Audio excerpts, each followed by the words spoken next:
نبی پاک صلی اللہ علیہ وآلہ وسلم کے زمانے میں کیا ہوتا تھا؟ آپ قرآن و حدیث سے ٹچ رہے، آپ کبھی گمراہ نہیں۔ نبی صلی اللہ علیہ وسلم کے زمانے میں کیا ہوتا تھا؟ نبی صلی اللہ علیہ وسلم کے زمانے میں 4 گروہ تھے جن کا مخاطب اللہ کا قرآن ہے، اللہ کا قرآن ان پہ نازل ہوتا تھا۔ ایک وہ گروہ تھا جو رسول اللہ صلی اللہ علیہ وسلم کے اپنے تھے، جنہیں مؤمن کہا جاتا ہے، صاحب ایمان ہے، نبی صلی اللہ علیہ وسلم کے گھر والے، نبی صلی اللہ علیہ وسلم کے اصحاب، یہ آپ نبی صلی اللہ علیہ وسلم کی جماعت ہے جنہیں اہل سنت کا سنت پہ چلیں۔ ان پر آیات نازل ہوتی تھی، پھر آیات اہل کتاب جب اعتراض کرتے، یعنی عیسائی، یہودی وغیرہ، پھر آیات قرآنی ان کے لیے نازل ہوتی تھیں، آقا علیہ السلام پر نازل ہوتی کہ نہیں یہ کر کے سمجھا۔ سبحان اللہ۔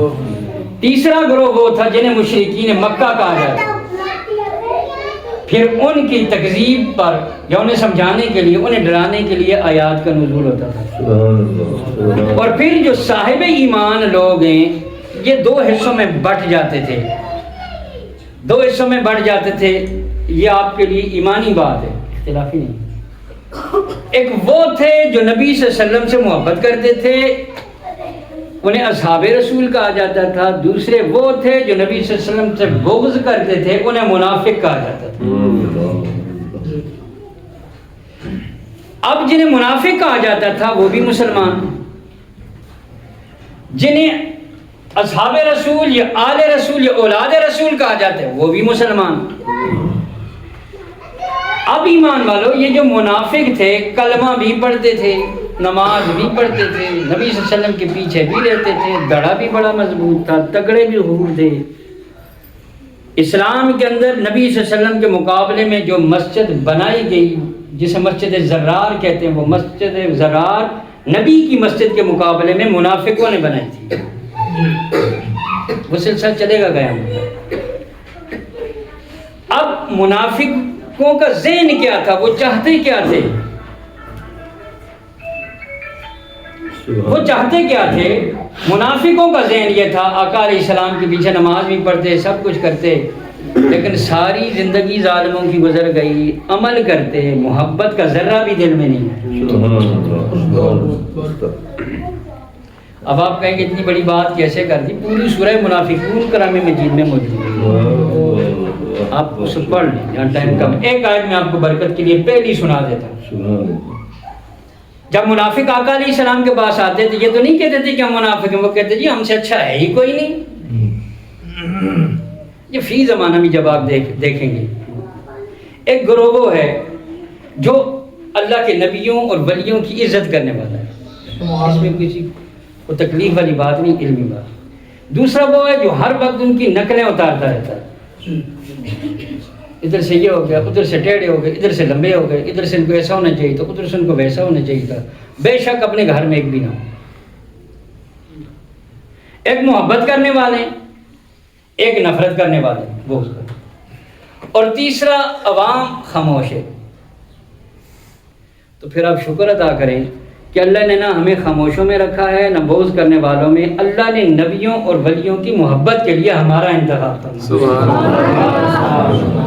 بغض والوں کو ان کا صلہ قیامت کو ملے گا، خاموش والے محروم رہیں گے، اور محبت والے اللہ کے فضل سے، اللہ کی عنایت سے قیامت کے دن کامیاب رہیں۔ یہی 3 آقا علیہ السلام کے زمانے میں بھی تھے، یہ رہیں گے قیامت تک رہیں گے، ٹینشن والی بات نہیں، اپنا اپنا حصہ سب ڈالتے ہیں۔ اب وہ جو منافق تھے وہ کرتے کیا تھے؟ سورہ منافقون کی پہلی آیت، جب وہ آقا علیہ السلام کے پاس آتے تو کہتے اذا جاءک المنافقون۔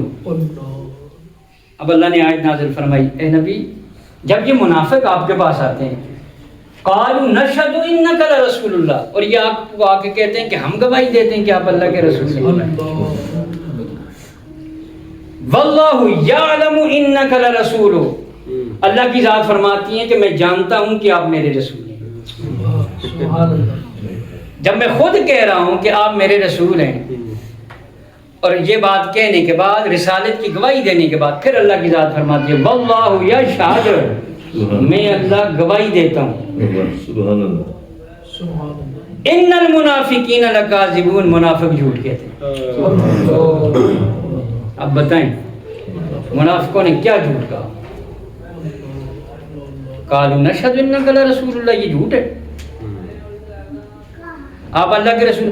ہم کہیں بھی درود شریف پڑھتے ہیں نا تو ہمیں روکیں گے وہ کیوں ایسا پڑھتے ہیں، ہم 2,000 دفعہ پڑھتے ہیں۔ میں نے کہا اللہ کے بندے تیرے گھر میں کوئی بھولے سے بھی نہیں پڑھتا ہو، دل میں اور بات ہوتی ہے۔ کافی عرصہ پہلے ہم ایک بندے سے بات ہوئی، اس کی بات جب مجھ تک پہنچی، جب اس سے کہا گیا کہ تم بھائی اتنا ہی اگر تم تکلیف محسوس کرتے ہو تو نماز میں کیوں درود شریف پڑھتے، چھوڑ دو۔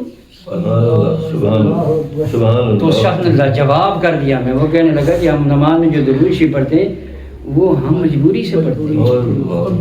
میں نے کہا خراب آدمی، تو مجبوری سے پڑھتا ہے، ہم محبت رسول میں پڑھتے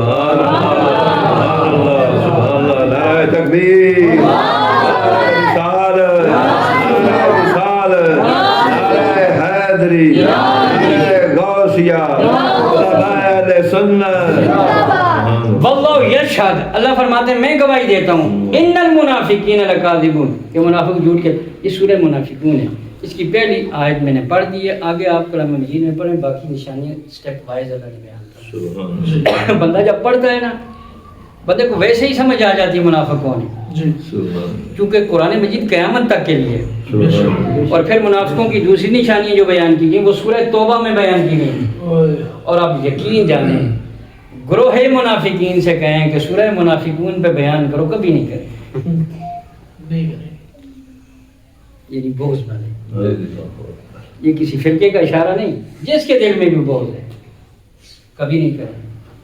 اب ایمان والو، یہ جو ہم کہتے ہیں محبت رسول ضروری ہے، کیوں کہتے ہیں؟ اللہ تبارک و تعالی نے کلام مجید کے اندر ارشاد فرمایا، اے ایمان والو لا ترفعوا اصواتکم فوق صوت النبی، اپنی آوازوں کو نبی کی آواز سے پست رکھو، بلند نہ کرو۔ ولا تجہروا لہ بالقول، جس طرح ایک دوسرے سے باتیں کرتے ہو بلاتے ہو اس طرح انہیں نہ پکارو۔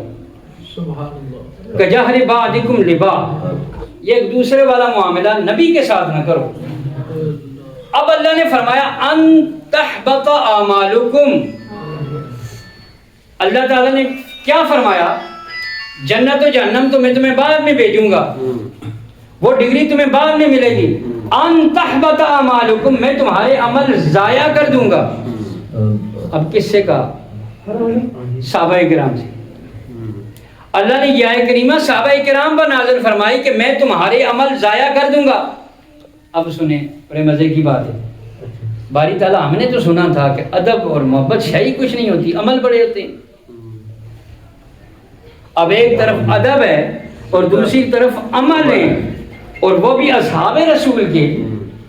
اصحاب رسول کے عمل جب ہم کہتے ہیں نا تو انہیں فضیلت کے طور پر ہم یہ جملہ کہتے ہیں۔ کیوں فضیلت کے طور پر؟ اس لیے کہتے ہیں جس انسان کو نبی صلی اللہ علیہ وسلم کے پیچھے ایک سجدہ ملا، ہماری ساری زندگی کی ریاضت اس کے برابر نہیں ہے۔ جب ایک سجدے کا یہ عالم ہے تو پوری عبادت کا کیا عالم ہوگا؟ اللہ نے فرمایا ان تحبط اعمالکم، میں عمل ختم کر دوں گا۔ اب بغض کرنے والوں کے پریشانی یہ ہے کہ یہ جب فوت ہو گئے ان کے جھولی میں عمل نام کی چیز ہی نہیں ہوگی۔ اللہ کی ذات نے کہا صفایا کر دوں گا۔ جب بات گناہ کی ہو، جب بات خطا کی ہو تو اللہ نے فرمایا لا تقنطوا من رحمت اللہ، گھبرانا نہیں، میں رب ہوں، سب معاف کر دوں گا۔ لیکن جب بات حبیب خدا کی آئے، محبوب خدا کی آئے تو اللہ نے فرمایا ضرور گھبرانا، یہ سمجھ کے نہ آنا کہ تو بڑا نیک ہے، جب میرے محبوب کی بات ہوگی ان تحبط اعمالکم، اگلے پچھلے عمل ضائع کر دوں گا۔ کا بتاتے ہیں نبی صلی اللہ علیہ وسلم کی نعت اور محبت کا بتاتے ہیں، اس لیے نہیں بتاتے کہ ہمارا مسلک اونچا ہو جائے گا یا نیچا ہو جائے گا۔